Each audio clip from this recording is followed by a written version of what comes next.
Vivemos em um mundo onde a onda de terror e desastres tentam roubar a nossa paz, onde o mal sempre está tentando prevalecer. Mas vemos pela palavra de Deus desde o Antigo Testamento que o cuidado de Deus para com aqueles que o temem e o buscam é muito real e permanente. Fique atento a mais um programa Encontro com a Palavra. Aqui apresentamos a palavra de Deus como resposta a todas as mais difíceis questões da vida. Agora com você, Pastor Edson Bruno.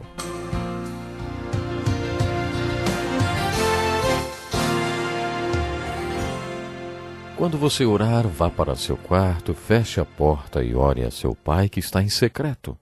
Então o seu pai que vem em secreto o recompensará.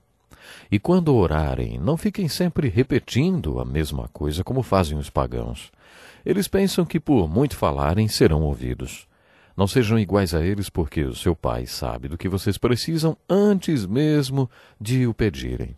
Vocês orem assim: Pai nosso que estás nos céus, santificado seja o teu nome.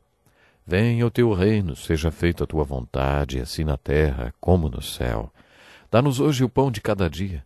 Perdoa as nossas dívidas assim como perdoamos aos nossos devedores. E não nos deixe cair em tentação, mas livra-nos do mal. Porque teu é o reino, o poder e a glória para sempre. Amém. Como é bom começarmos nosso encontro com a palavra lendo as palavras de Jesus. Seja bem-vindo. Estamos estudando todos os livros da Bíblia. Atualmente estamos estudando o Sermão da Montanha do Evangelho de Mateus. Você é nosso convidado a subir no topo da montanha para ouvir Jesus falar sobre como podemos ser parte de sua resposta e solução para o povo e não parte do problema.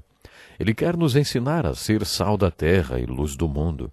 Lá no topo da montanha, Jesus nos mandou olhar para dentro de nós mesmos através das bem-aventuranças, as quais só Deus pode pôr em prática em nossas vidas.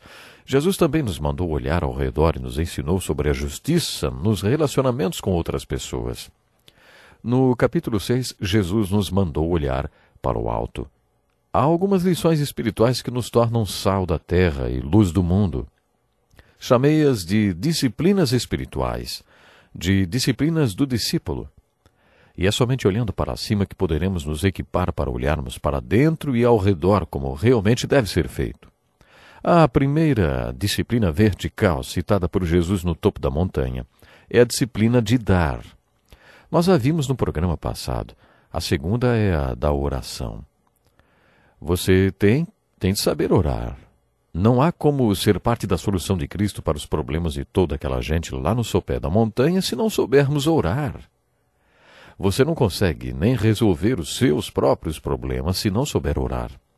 Para ser um discípulo de Jesus Cristo é necessário saber orar.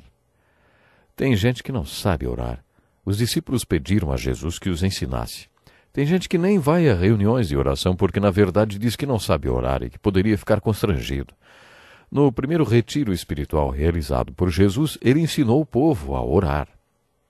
E quando Jesus ensinou essa disciplina, quando Jesus ensinou a disciplina da oração, ele falou a mesma coisa quando ensinou sobre o dar e sobre o jejuar.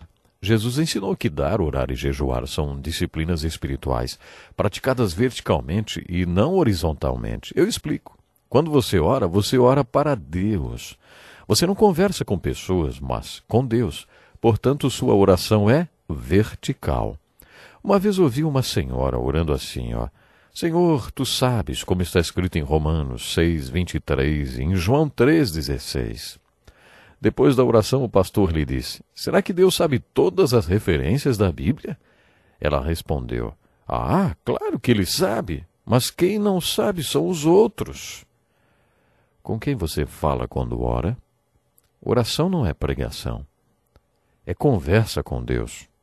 Ela estava citando os versículos da Bíblia ou as referências para as pessoas que estavam à volta dela. Isso está errado. Jesus falou que se realmente quisermos conversar com Deus, devemos entrar em nosso quarto e fechar a porta. Aí então fale com Deus que está em secreto e Ele o recompensará. Esse quarto pode ser qualquer lugar, até mesmo o seu carro. Mas cuidado, não vai fechar os olhos enquanto está dirigindo, enquanto ora e dirige, né? O importante é saber que você está num lugar onde só Deus o ouve, onde você não vai ficar falando palavras para impressionar ninguém. Você não tem ninguém mais para impressionar além de Deus. Depois que Jesus nos ensinou que a oração é uma atitude vertical, Ele nos ensinou a orar a oração que chamamos de oração do Pai Nosso. Ele disse: quando você orar, ore assim, assim e assim. Os antigos rabinos costumavam dar uma lista de pedidos de oração para que as pessoas soubessem o que orar.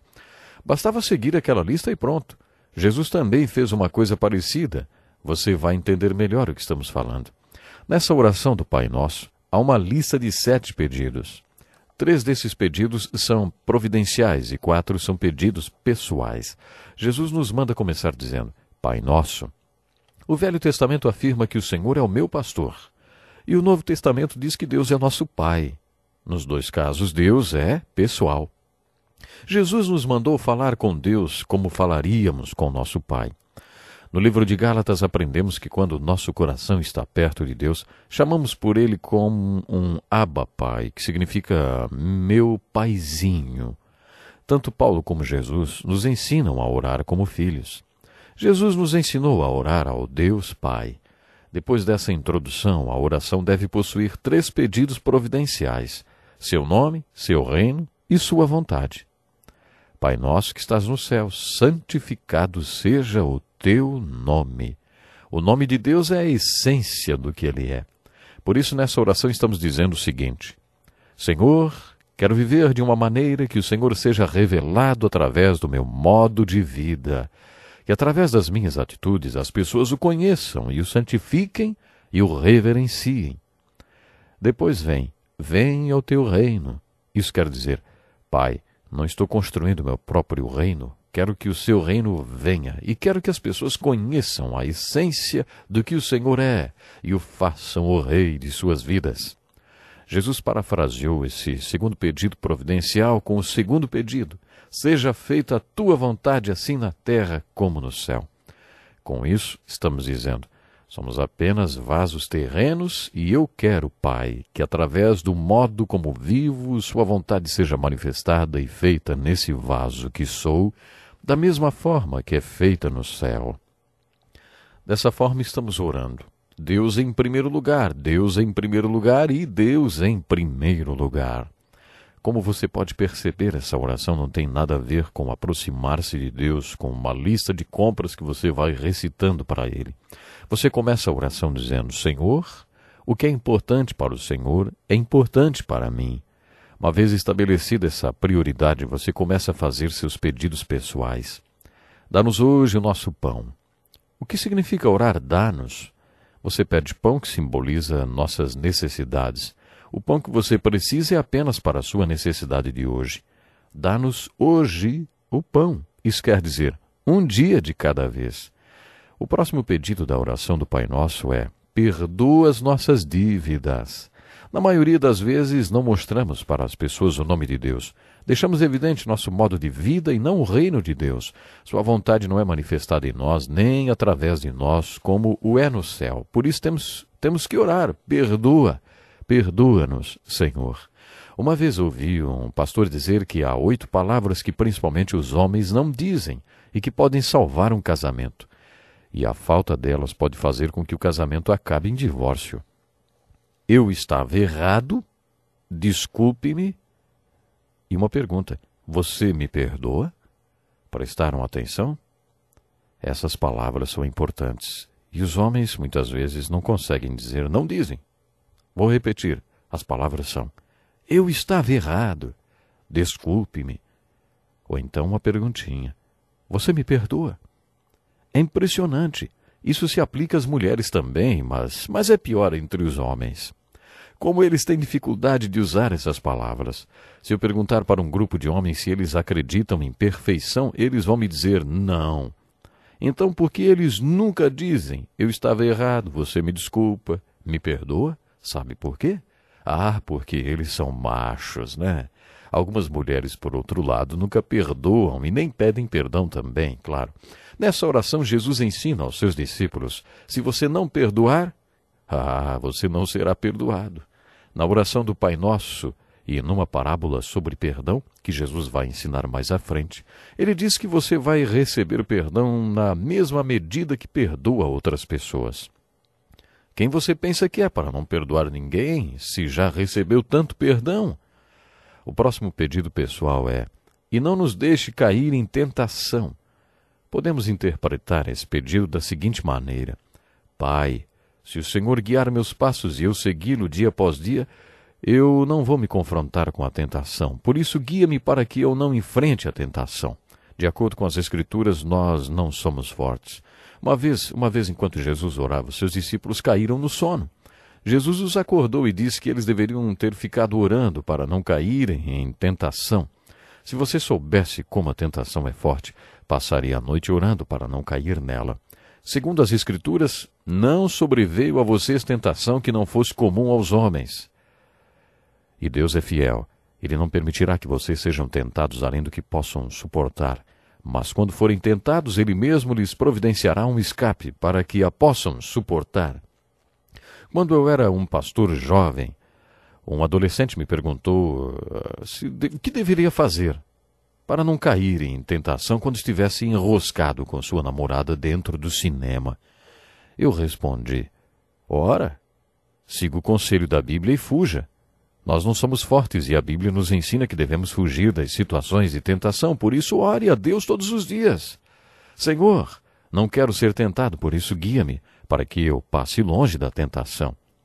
Esse é o motivo para o terceiro pedido pessoal: não nos deixe cair em tentação. Ora, interessante, o rapaz veio perguntar como não cair em tentação. Mas ele estava lá, dentro do cinema, com a namorada, só. Estava buscando a tentação, estava chamando a tentação, e estava com vontade de cair nela. A melhor coisa a fazer é fugir, e o conselho da Bíblia é exatamente esse. O outro pedido pessoal é: livra-nos do mal. Esse é o quarto pedido. Quando falamos do mal, estamos nos referindo ao diabo mesmo. Nosso pedido deve ser que Deus nos livre do poder de Satanás. Então, repassando, vamos lá. Os pedidos pessoais são: dá-nos, perdoa-nos, não nos deixe cair e livra-nos.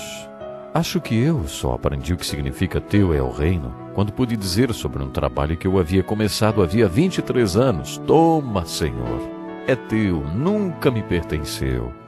O poder veio todo de ti, a glória é toda tua e o resultado te pertence. A maioria das lições bíblicas que aprendemos por experiência própria. Bom, vamos ficando por aqui, até o próximo programa. Que lição importantíssima. Obrigado, pastor Edson Bruno. Prezado ouvinte, coloque em prática o que você ouviu aqui. Sem dúvida, sua vida será grandemente abençoada. Este é um estudo escrito pelo Dr. Dick Woodward, na voz do pastor Edson Bruno. Escreva-nos e solicite o material. Nosso endereço é Encontro com a Palavra, Caixa Postal 2011, CEP 89201-970, Joinville, Santa Catarina. Até o nosso próximo encontro com a Palavra.